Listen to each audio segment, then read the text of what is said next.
multiparty democracy, export of manpower and garment industries. All these were taken, all these are brought forward in BNP governments.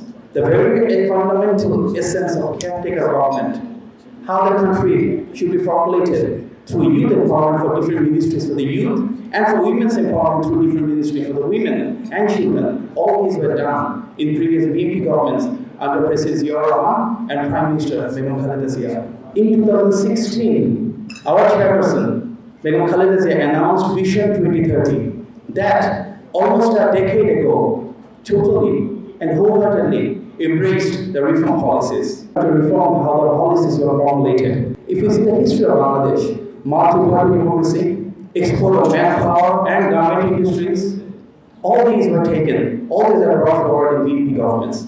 The very fundamental essence of caretaker government, how the country should be formulated through youth empowerment for different ministries for the youth and for women's empowerment through different ministries for the women and children. All these were done in previous BNP governments under President Ziaur Rahman and Prime Minister Begum Khaleda Zia. With that legacy of reforms, in 2016, our chairperson, Begum Khaleda Zia, announced Vision 2030 that almost a decade ago, totally and wholeheartedly embraced the reform policies. In 2023, our acting chairman, Mr. Tareq Rahman, announced 31-point charter based on a common consensus of all pro-democracy stakeholders. We take a pride that most of the discussions that surround reform policies, whether it's bicameral legislature, whether it's term of the Prime Minister, the checks and balances, the power distribution between the Prime Minister, President, the executive judiciary, all these were detailed, chalked out in our 31-point reform plan. Bashundhara tissue অশুদ্ধতার বিরুদ্ধে এক বিন্দুও ছাড় নয়। The 6 fundamental reform commissions which combined together to form the consensus commission were actually proposed in our 31 point.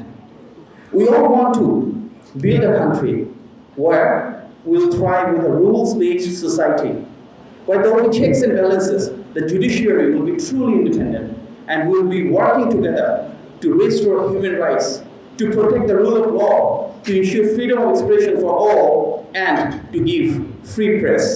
If we see the policies of Tareq Rahman, our acting chairman, over the last 1 year, he has repeatedly called for a country which will thrive with tolerance and cohesion. We rise or fall as one nation where the interest of the country will be the first priority. We want to build pro-democracy policies. And that's why he said employment of our youth should be the main priority. He has repeatedly emphasized on a technical and vocational education system where we will be upskilling and capacity enhancement for our youth. He has announced of introduction of multiple language, the globally valued languages, which will convert our youth to the global citizens. The employment-oriented education and training system will make sure that our youth are prepared for their empowerment, for their employment, and for their entrepreneurship.